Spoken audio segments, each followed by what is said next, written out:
स्यमंतक मणि की कथा। चतुर्थी पर चंद्र दर्शन गलती से कर ले तो पड़े यह कथा। एक बार नंद किशोर ने सनत कुमारों से कहा कि चौथ के चंद्रमा के दर्शन करने से श्री कृष्ण पे जो लांछन लगा था वह सिद्धि विनायक व्रत करने से ही दूर हुआ था। ऐसा सुनकर सनत कुमारों को आश्चर्य हुआ। उन्होंने पूर्ण ब्रह्म श्री कृष्ण को कलंक लगने की कथा पूछी तो नंद किशोर ने बताया, एक बार जरासंध के भय से श्री कृष्ण समुद्र के मध्य नगरी बसाकर रहने लगे। इसी नगरी का नाम आजकल द्वारिकापुरी है। द्वारिकापुरी में निवास करने वाले सत्राजीत यादव ने सूर्य नारायण की आराधना की। तब भगवान सूर्य ने उसे नित्य 8 भार सोना देने वाली स्यमंतक नामक मणि अपने गले से उतार कर दे दी। मणि पाकर सत्राजीत यादव जब समाज में गया तो श्री कृष्ण ने उस मणि को प्राप्त करने की इच्छा व्यक्त की। सत्राजीत ने वह मणि श्री कृष्ण को न देकर अपने भाई प्रसेनजीत को दे दी। एक दिन प्रसेनजीत घोड़े पर चढ़कर शिकार के लिए गया।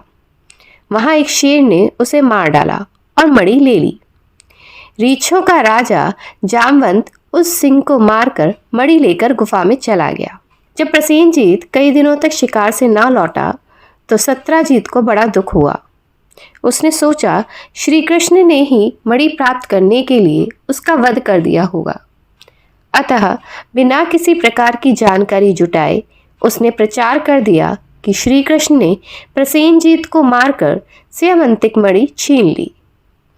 इस लोक निंदा के निवारण के लिए श्री कृष्ण बहुत से लोगों के साथ प्रसेनजीत को ढूंढने वन में गए। वहां पर प्रसेनजीत को शेर द्वारा मार डालना और शेर को रीछ द्वारा मारने के चिन्ह उन्हें मिल गए। रीछ के पैरों की खोज करते करते वे जामवंत की गुफा पर पहुंचे और गुफा के भीतर चले गए। वहां उन्होंने देखा कि जामवंत की पुत्री उस मणि से खेल रही है। श्री कृष्ण को देखते ही जामवंत युद्ध के लिए तैयार हो गया। युद्ध छिड़ गया। गुफा के बाहर श्री कृष्ण के साथियों ने उनकी 7 दिन तक प्रतीक्षा की।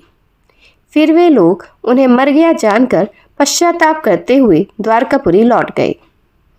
इधर 21 दिन तक लगातार युद्ध करने पर भी जामवंत श्री कृष्ण को पराजित ना कर सका। तब उसने सोचा, कहीं यह वह अवतार तो नहीं जिसके लिए मुझे रामचंद्र जी का वरदान मिला था। यह पुष्टि होने पर उसने अपनी कन्या का विवाह श्री कृष्ण के साथ कर दिया और मणि दहेज में दे दी। श्री कृष्ण जब मणि लेकर वापस आए तो सत्राजीत अपने किए पर बहुत लज्जित हुआ। इस लज्जा से मुक्त होने के लिए उसने भी अपनी पुत्री का विवाह श्री कृष्ण के साथ कर दिया।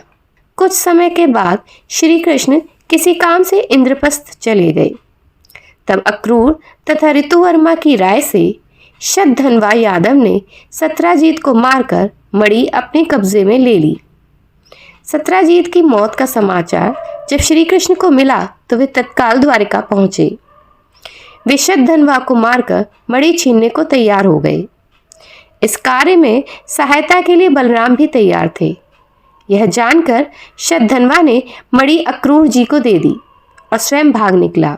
श्री कृष्ण ने उसका पीछा करके उसे मार तो डाला पर मणि उन्हें नहीं मिल पाई। बलराम जी भी वहां पहुंचे। श्री कृष्ण ने उन्हें बताया कि मणि इसके पास नहीं है। बलराम जी को विश्वास न हुआ। वे अप्रसन्न होकर विदर्भ चले गए। श्री कृष्ण के द्वारिका लौटने पर लोगों ने उनका भारी अपमान किया। तत्काल यह समाचार फैल गया कि स्यमंतक मणि के लोभ में श्री कृष्ण ने अपने भाई को भी त्याग दिया। श्री कृष्ण इस अकारण प्राप्त अपमान के शोक में डूबे थे कि सहसा वहां नारद जी आ गए। उन्होंने श्री कृष्ण जी को बताया, आपने भाद्रपद शुक्ल चतुर्थी के चंद्रमा का दर्शन किया था, इसी कारण आपको इस तरह लांछित होना पड़ा है। श्री कृष्ण ने पूछा, चौथ के चंद्रमा को ऐसा क्या हो गया है जिसके कारण उसके दर्शन मात्र से मनुष्य कलंकित होता है? तब नारद जी बोले, एक बार ब्रह्मा जी ने चतुर्थी के दिन गणेश जी का व्रत किया था। गणेश जी ने प्रकट होकर वर मांगने को कहा तो उन्होंने मांगा कि मुझे सृष्टि की रचना करने का मोह न हो।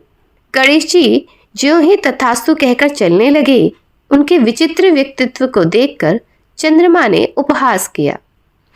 इस पर गणेश जी ने रुष्ट होकर चंद्रमा को शाप दिया कि आज से कोई तुम्हारा मुख नहीं देखना चाहेगा। शाप देकर गणेश जी अपने लोक चले गए और चंद्रमा मानसरोवर की कुमुदनियों में जा छुपा। चंद्रमा के बिना प्राणियों को बड़ा कष्ट हुआ। उनके कष्ट को देखकर ब्रह्मा जी की आज्ञा से सारे देवताओं के व्रत से प्रसन्न होकर गणेश जी ने वरदान दिया कि अब चंद्रमा शाप से मुक्त तो हो जाएगा, पर भाद्रपद शुक्ल चतुर्थी को जो भी चंद्रमा के दर्शन करेगा उसे चोरी आदि का झूठा लांछन जरूर लगेगा, किंतु जो मनुष्य प्रत्येक द्वितीया को दर्शन करता रहेगा वह इस लांछन से बच जाएगा। इस चतुर्थी को सिद्धि विनायक व्रत करने से सारे दोष छूट जाएंगे। यह सुनकर देवता अपने अपने स्थान को चले गए। इस प्रकार भाद्रपद शुक्ल चतुर्थी को चंद्रमा का दर्शन करने से आपको यह कलंक लगा है। तब श्री कृष्ण ने कलंक से मुक्त होने के लिए यही व्रत किया था। कुरुक्षेत्र के युद्ध में युधिष्ठिर ने भगवान श्री कृष्ण से पूछा, भगवान, मनुष्य की मनोकामना सिद्धि का कौन सा उपाय है? किस प्रकार मनुष्य धन, पुत्र, सौभाग्य तथा विजय प्राप्त कर सकता है? यह सुनकर श्री कृष्ण ने उत्तर दिया, यदि तुम पार्वती पुत्र श्री गणेश का विधि पूर्वक पूजन करो तो निश्चय ही तुम्हें सब कुछ प्राप्त हो जाएगा। तब श्री कृष्ण की आज्ञा से ही युधिष्ठिर जी ने गणेश चतुर्थी का व्रत करके महाभारत का युद्ध जीता था। आशा करती हूँ आपको यह वीडियो पसंद आया होगा। अगर पसंद आया तो वीडियो को लाइक करें, कमेंट बॉक्स में कमेंट करें और अगर आप चैनल पर नए हैं तो सब्सक्राइब करें। साथ ही साथ अपने दोस्तों और परिचितों को भी शेयर करें। मिलते हैं एक और नए वीडियो के साथ, तब तक के लिए जय श्री राम।